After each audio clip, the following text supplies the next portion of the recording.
The North-South Commuter Railway System is a flagship project of the government. The project is central to the government's vision of bringing back the culture of rail transport in the country. Once fully operational, the entire North-South Commuter Railway line will reduce travel time between Clark International Airport to Calamba from more than 4 hours to less than 2 hours. The railway's southern segment, the South Commuter Railway Project, will connect Metro Manila to Calamba and will have 18 elevated and at-grade stations. The signing of the South Commuter Railway Project loan agreement between ADB and the Government of the Philippines in June 2022 marks another milestone in the government's efforts to provide comfort and convenience to Filipino commuters within Metro Manila and neighboring provinces. The entire North-South Commuter Railway will create more than 59,000 jobs during construction and over 4,600 jobs during actual operation. It will spur growth multiplier effects in the economy through supplier contracts and create new job opportunities through better connectivity in the region.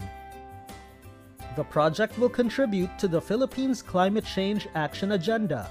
It is estimated that by 2040, more than 600,000 passengers will be using the railway daily, resulting in lower greenhouse gas emissions in the country.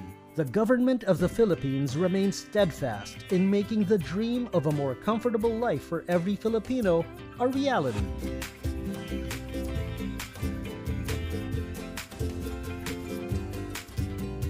Good morning po mga kabayan! Welcome sa ating panibagong update rito po sa PNR NECR South.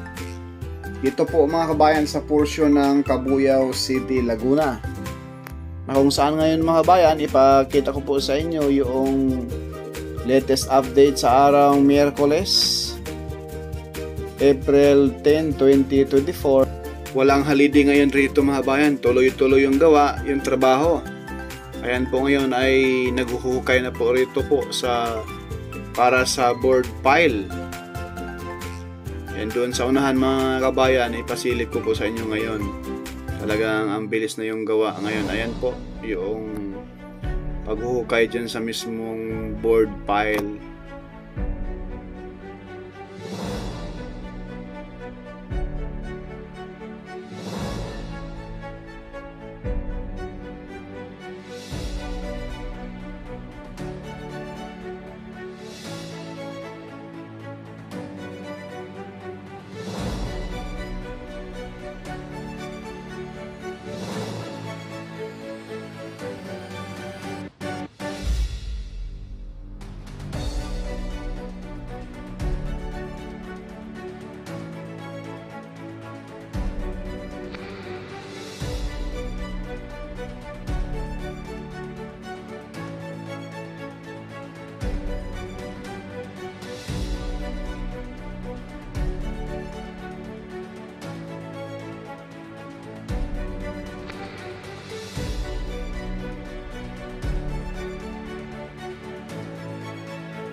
And po mga kabayan, yung mismong paghukay dyan sa board pile nitong PNR NECR Mamated area mga kabayan.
Ayan, masisilayan po natin dyan mga bayan yung mismong pre-cap na kung saan dyan sa pre-cap na yan, pre-cap 1147 kung hindi tayo nagkakamali dyan sa harapan natin. Ayan na po yung 11 Pier 1148 dyan sa susunod, no? Ayan, papunta tayo dyan mga bayan sa mismong gilid ng Mamatid Station. Ayan na po yung Pier 1149.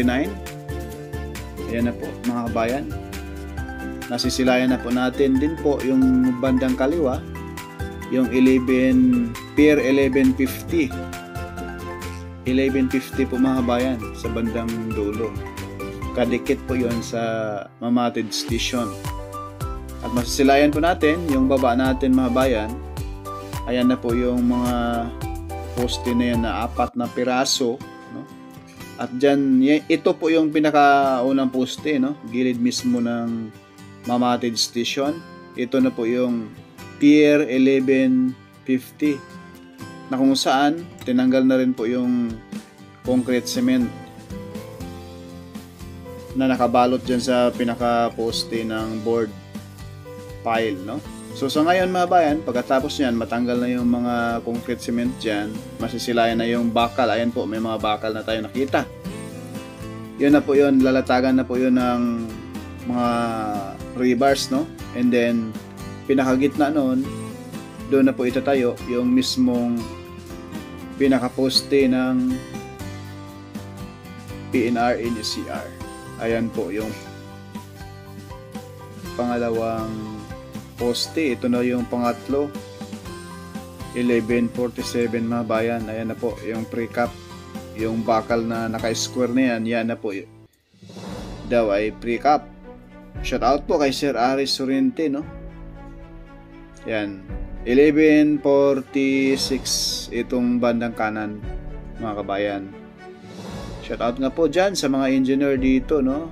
Napakasipag, kahit holiday ngayon, tuloy-tuloy yung gawa kahit sobrang init na, no? Mag alas 10 pa ng umaga, pero kakaiba na po yung kirot at hapdi ng sikat ng araw, parang pag-ibig po mga kabayan. Ay yuhu!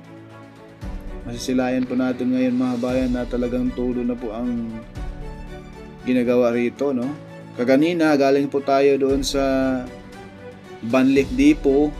Puspusan din po doon ang gawa mga bayan. Hanggang dito na naman muna mga bayan yung ating latest update rito po sa PNR NCR South Mamatid area, no? Please like, share at subscribe po. Huwag po tayo mag-skip sa ads mga bayan. Nang sa ganun, malaking tulong na rin po yan sa ating vlog. Porca Studio po mga bayan, hindi sikat pero nag-aabot sa inyo ng balitang tapat. Ingat po tayong lahat and God bless po sa ating mga bayan.